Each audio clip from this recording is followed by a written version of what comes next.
Hey guys, Jexie here. Welcome back to another video. So today's video is part 2 of a two-part series. If you haven't seen part 1, I'm going to link it, this side. I'm going to link it here. Watch part 1 first. In part 1, we examine essentially what the idea of safe supply is. I pose a lot of questions about whether it would be good for addicts and what it would be good for. We go through ML Lanzalotta's video and kind of discuss her take on it. And this part is going to be answering some of those questions posed in part 1, along with some other research. So I highly suggest watching part 1 first and then coming back here to watch part 2.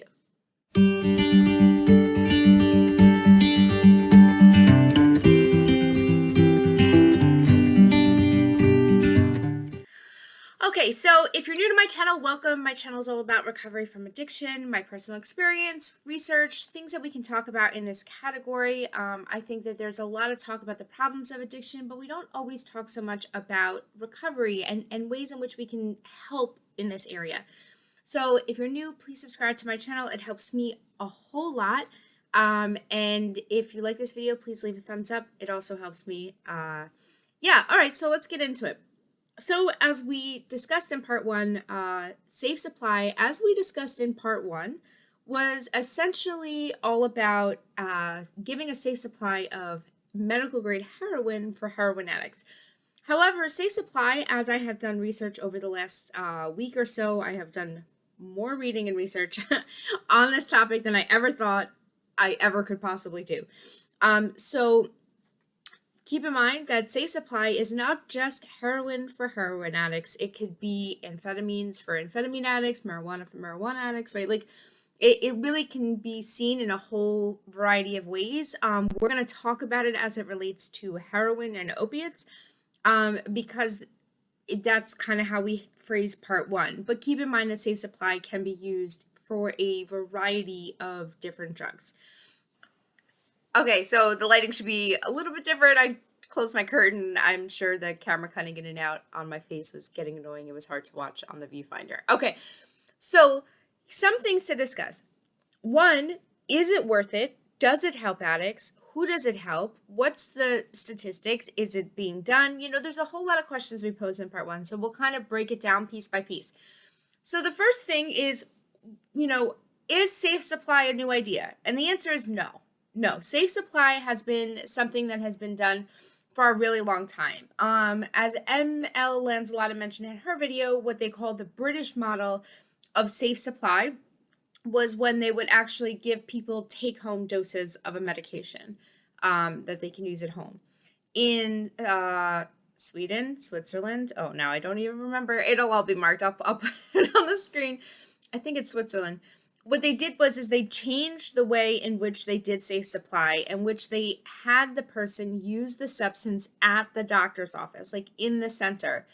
And this prevented them from leaving and selling it on the street. This prevented them from, you know, doing a lot of other things. They used to have a place where, like a park, where people could take their safe supply, go to the park and use it there. But eventually that, you know, you can imagine the problems that created, right? Too many people were using there. It spread out to other neighborhoods. Now there's this park where it's all a bunch of drug addicts, right? So here's the reason why safe supply is a good idea for society, okay? Now we're going to talk about what I think about it for the individual in a little bit, but let's talk about safe supply as it applies to society. So what does it do? 1, it takes using addicts off the streets. So maybe if they're still homeless, obviously they're living on the streets, but they are not using drugs on the streets. We are talking about no more walking by people using needles.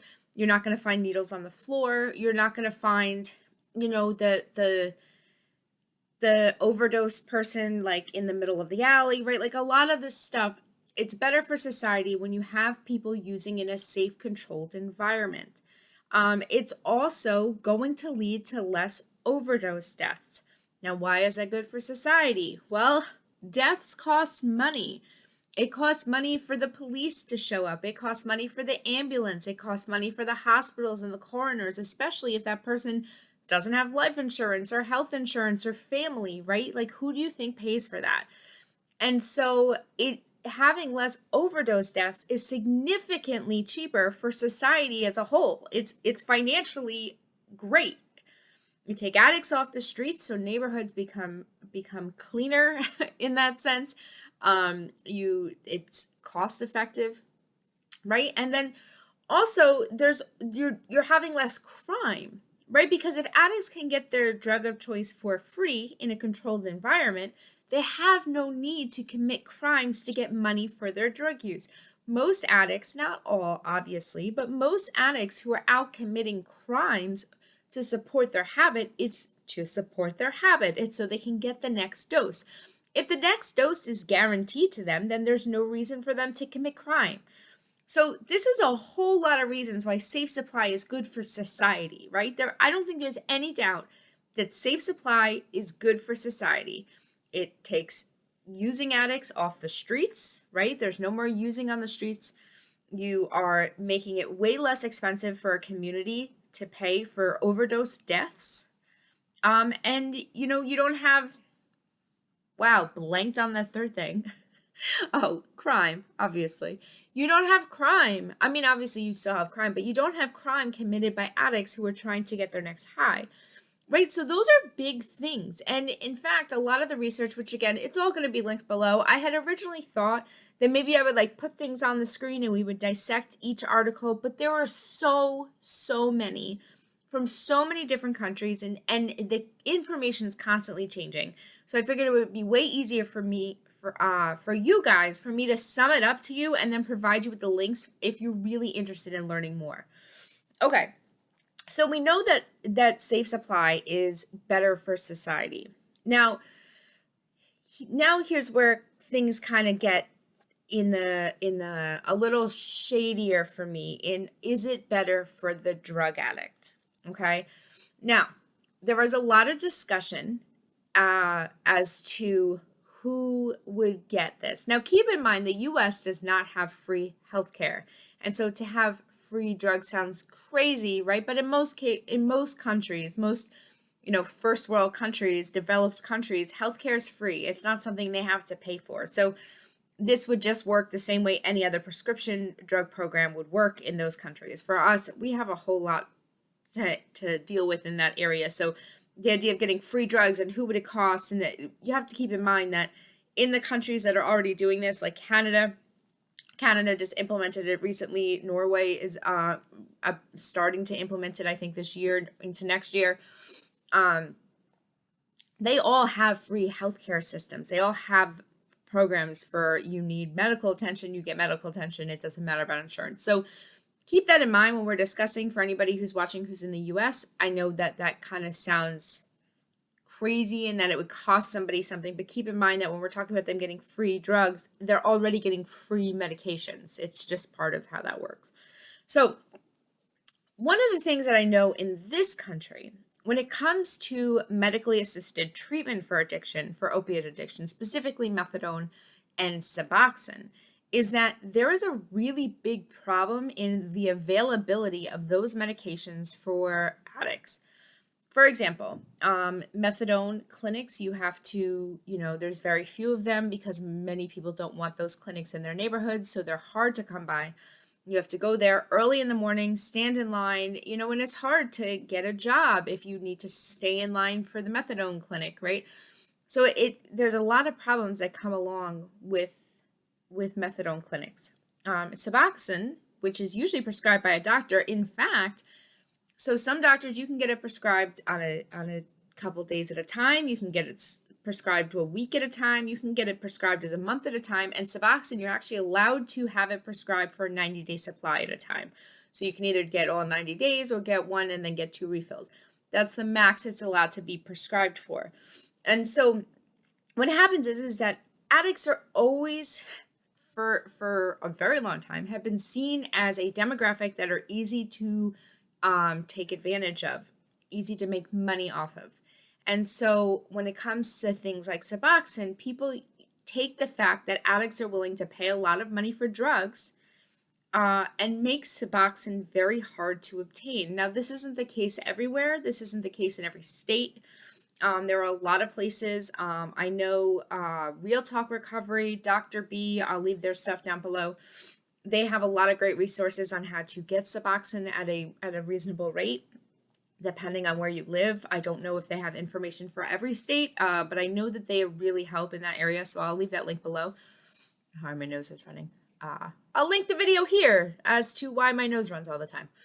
So the fact is that Suboxone is not easy to get. It's not a very easy obtainable medication. And so addicts who need things like Suboxone, I have seen many cases where it used to be that a doctor can only take 100 patients at a time. Now I think they can take like 250, but not all doctors are doing that. A lot of doctors who prescribe, because normally to prescribe pain medication, narcotic medication, you need a DEA number. To prescribe Suboxone, you need a special Suboxone number. So you have to have a special license to prescribe Suboxone. Not any doctor can prescribe Suboxone. And one of the reasons for that is they want to make sure that people who are prescribing Suboxone know what they're doing. Well, a lot of times a doctor will get their license to prescribe Suboxone and then automatically make their office cash pay and charge $300 a month for, or $150 a week for someone to come in and get their prescription, which is ridiculous. I don't know how that's not fraud. I don't know how people are okay with doctors doing this. And sometimes a lot of people have no choices. I know a lot of people who take Suboxone medication who get their prescription a week at a time and pay like $100 and $150 a week just to see their doctor. That's insane. Okay, especially when you know that there are doctors who take your insurance, who prescribe Suboxone, and you pay your $5 generic, prescription fee. So many people who take it pay $5 for the prescription, don't pay for the appointment, and they get a month or 2 months at a time, whereas other people are paying multiple $100s a month, getting their prescription a week at a time just so the doctor can make money, which I think it blows my mind, right? So when they say, and I bring all this up because when they say for safe supply, right? Safe supply is not giving somebody Suboxone or methadone. Safe supply is giving somebody a drug that makes them stay high. So the reason Suboxone and methadone don't qualify for safe supply is because they don't get the person high. So those are considered a treatment for addiction, not a replacement for addiction. Therefore, the people who use safe supply are going with the intention of using a drug that makes them feel high. It's a corner point of the program, and it says it in all the research. I said what it doesn't do. It doesn't provide drug replacement because those drugs don't get you high. So my question is then, and one of the things that's not just me bringing up, but that's been brought up in by some of these other programs, is saying that safe supply shouldn't be more obtainable than medically assisted treatment for opioid addiction. See, a lot of reasons that these addicts who are using safe supply are not, couldn't take Suboxone or methadone, it didn't work for them, is because they were so unobtainable. They couldn't afford them. They couldn't, safe supply, you have to stand online at a clinic type thing anyway, so I guess that's not really going to be a difference. But for a lot of people, it's because Suboxone is unobtainable for them. So if we are doing safe supply because medically assisted treatment is not something that's obtainable for them, well, then that's a problem, right? Essentially, safe supply is for those addicts who would like to just keep using. Now, there's an argument over whether that's a good thing or a bad thing and whether we should promote that or not. Now, that's where the studies show that it's just better for everybody as a whole. We shouldn't treat addicts as people who are morally deficient, right? Addicts have a disease. And especially with opioids, considering how addicting they are and how much they change the brain chemistry, it is very hard to get off.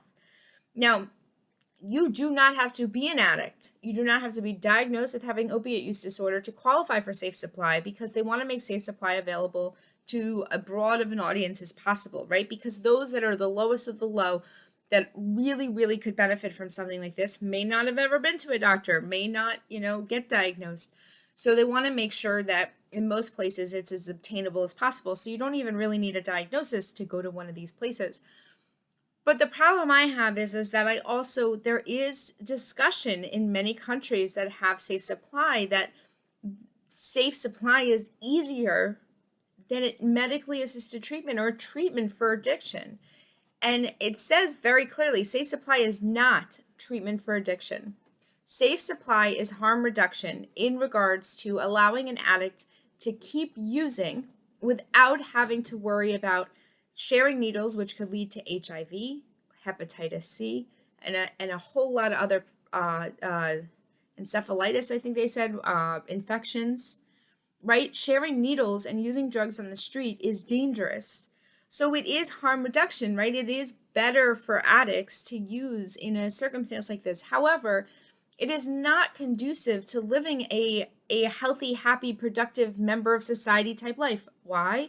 Because most people who use a safe supply, you only get one dose at a time. And because heroin and the medical grade heroin they provide is short acting, many of these people have to go to the doctor 4 times a day. There's no way that you can go into a doctor's office to get a prescription drug 4 times a day and lead a normal, healthy, productive life. Now, I'm not saying it's wrong. I'm not saying we shouldn't do it. I think it's a great idea. I think anything we can do to help society, lower overdose deaths, make addiction less dangerous for people. I'm absolutely for safe supply in that regard. But we need to keep in mind that it is not helping drug addicts who want to stop using, right? And the fact is that it takes a lot of people to hit a bottom, right? Whatever your bottom is yours. It doesn't mean you lose everything or whatever, right? But if you can keep using without any money, if you can keep doing, what you're doing without any consequences, is that better? I don't know. And that's really a moral discussion, not really a legal one, or it's a moral discussion. And I would venture to say that most addicts in recovery would probably be against something like this because of the fact that it's not helping addicts get clean. It's helping addicts use safely. Now, I don't think that that's a problem, but I think it needs to be understood, the difference. The other thing is what I do really think is great about safe supply is that it treats addicts like people.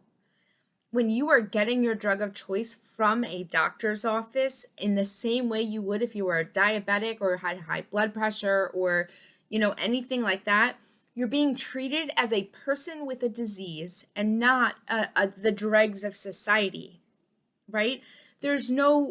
You're not being seen like people walking by, seeing you shoot up in the street or something and having people like whispering and pointing, right? No, you're going into a doctor's office, you're getting your medication, taking it there, and then leaving. And I think that obviously it's going to be better. Is it better for the addict? Yes, of course. Of course it's better. It's better when they don't have to worry about overdose deaths. It's better if they don't have to worry about HIV, hepatitis C, blood infections, right? That's always better. If you've never seen the movie Requiem for a Dream, if you've never seen that, you need to watch it. It is especially if you are an addict. That movie is jarring, like to the core, because it shows how things can go from fun to life altering and how did it get there? And I think that's how a lot of us feel, right? We go from drugs being fun and cool and whatever to like it changing our lives for the worse and saying, how did this happen? How did we get here? And so I think if Safe Supply helped educate addicts, help them realize that there's other options that they don't have to use if they don't want to, and not judging them if they keep wanting to use. So look, here's the thing. Do I think Safe Supply is going to help addicts get off drugs? Probably not. Do I think it's going to be a benefit to society and for people as a whole? Yeah, I do. I think that when you can take using addicts off the street, when you can save money for society, when you can lessen crimes. Look, a lot of times addicts, when they do get clean, are screwed because they've committed crimes in the past to get their next drug, and now they have a record, right? Or they have to live with moral decisions that they made. Maybe they got into sex work or something that they didn't want to. Look, if you were into sex work and that is your jam, then like more power to you, right? I'm not talking that sex work is a negative, but I do know people who've gotten into sex work that didn't want to because they didn't have a choice. And that's something that they have to sit and live with, right? And like, I wish that we could have people not have to have those types of consequences because they've gotten addicted to drugs, right?